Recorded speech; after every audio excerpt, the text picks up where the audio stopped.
shouldn't be hard. Life should be a fun-filled adventure every day. So now start joining up dots. Tap into your talents, your skills, your God-given gifts, and tell your boss, you don't deserve me.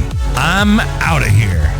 It's time for you to smash that alarm clock and start getting the dream business and life you, well, of course, are dreaming of. Let's join your host, David Ralph, from the back of his garden in the UK, or wherever he might be today, with another jammed-packed episode of the #1 hit podcast, Join Up Dots.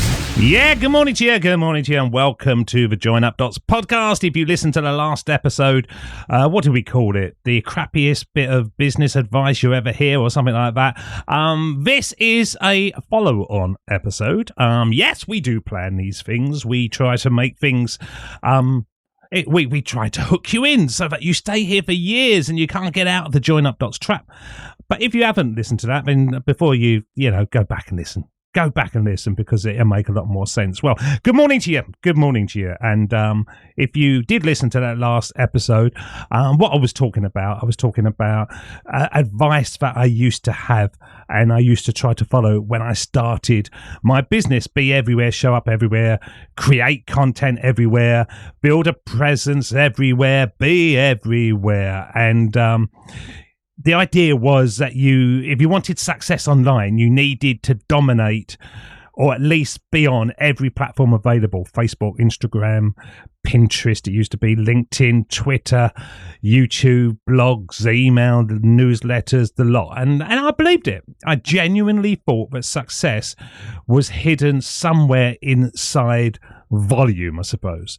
And as we were discussing, the problem was that every new platform became another responsibility. Every new responsibility became another task, and every task kind of attached itself to me, and I got worn out with trying to do everything. And at first it felt exciting, and then it felt busy, and then it just felt crap. It just felt exhausting. And as I was emphasizing, the more exhausted you are when you're doing stuff, you're not doing your best work anyway.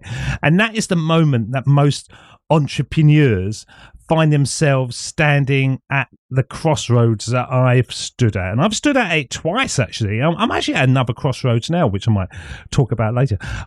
But because what started as a desire to build freedom slowly becomes sort of task.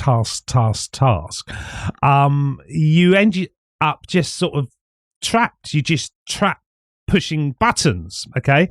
And that's what I'm going to sort of lead on to today, because this show is all about the belief of the solopreneur.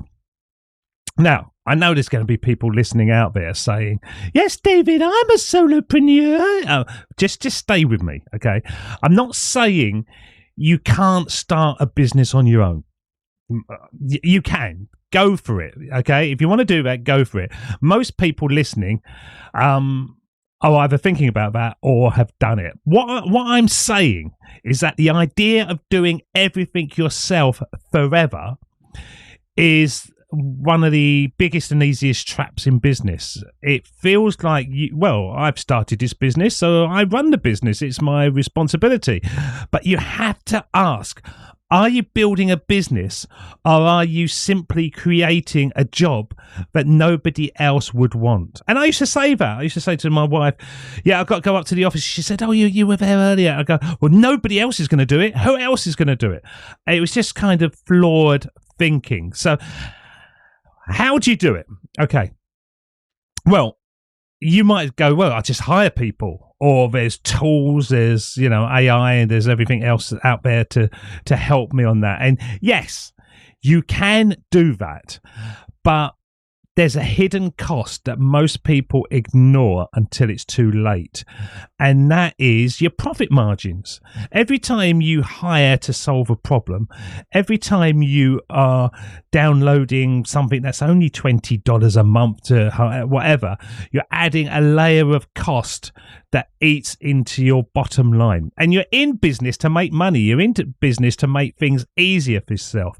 So you might free up the time, but if your business isn't structured to scale, you're just swapping time debt, I suppose, for financial debt. You will find that no matter how much you're earning, you're not going to make any money. Now, I was watching Clarkson's Farm on Amazon Prime. I don't know if people out there are watching it. It's a very popular program. I like it very much. And he's got a pub. He owns a pub, Jeremy Clarkson, and it's doing really, really well. But he's losing $8,000 a month. And you think, well, how the hell can you be losing money? Because he's got more people coming through. He has to hire more staff, and he has to clean the toilets more, and he has to do all these kind of things, bite away at his profits. So even if you've got a successful business, you might not be earning any money from it because of all these extra things you've added on. Okay. So how do you escape that trap?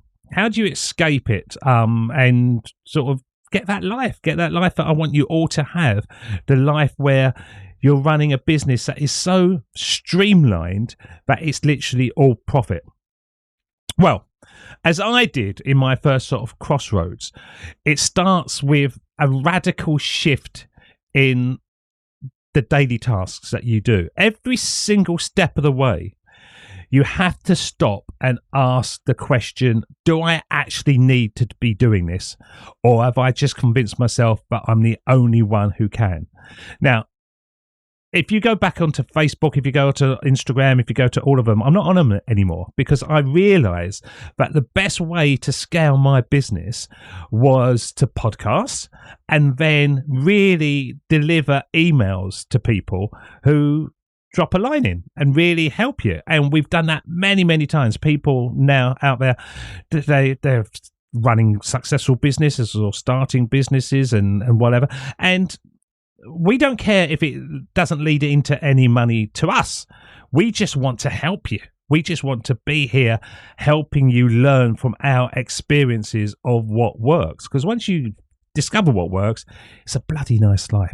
So you really got to ask yourself, do I need to be doing this? Or is it just what everyone else is doing, so I believe that I've got to? And then you got to think, how can I think differently about this task or process to remove myself from it entirely? And yeah, you can use AI, you can use sort of lots of different things, but most of them will only give you half or a fraction of the solution before they ask for money from you. Okay, so you got to think to yourself, is there better ways of doing this? And is this a part of my freedom business, or is it just a repetitive chore I've turned into a habit? I think they're the three questions, really. Okay. The goal isn't just to hire more people or throw more software or money at the problem. The goal is to redesign the way you work so that you aren't just busy, you're effective. You aren't just scaling the manual labor, you're scaling the system, the sort of intelligence of your system. And it doesn't have to be that clever. As I say, and I'm saying this all the time, join up dots. Think of an idea, podcast, deal with emails, boom. That's it, really. Nothing more than that.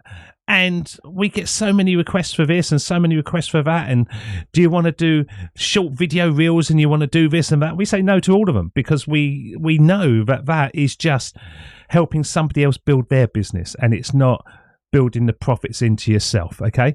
So don't just hire, don't just add stuff. Think about what you're doing and think about, is it actually bringing back profits into your business? Because if it's not, you're just wasting time. Okay.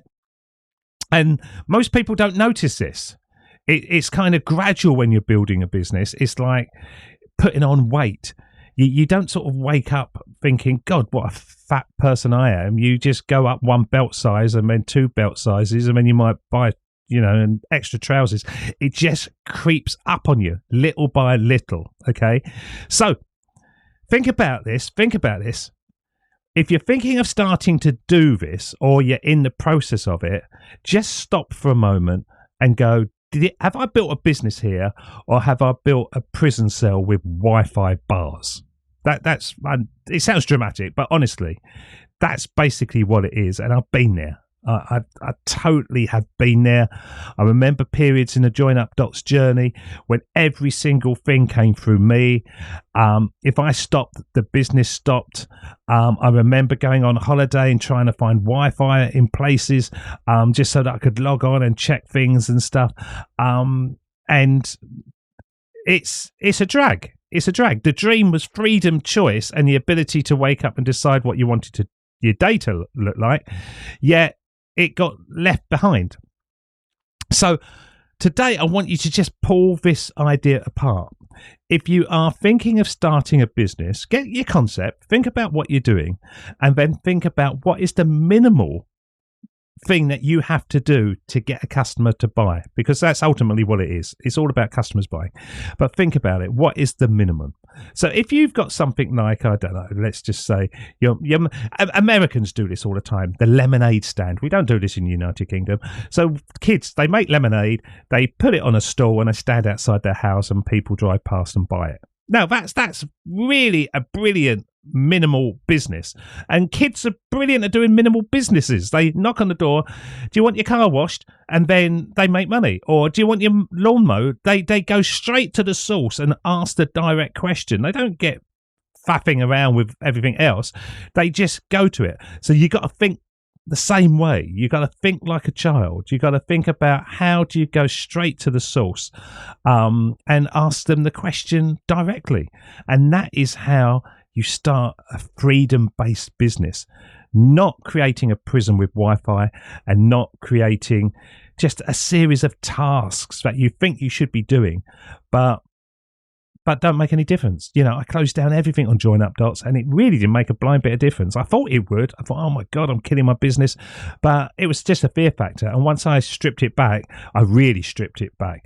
And you can do that too. So if you're in a business and you are struggling, drop us a line and we'll help you out. joinupdots@gmail.com. And just tell us, you know, what's your work line?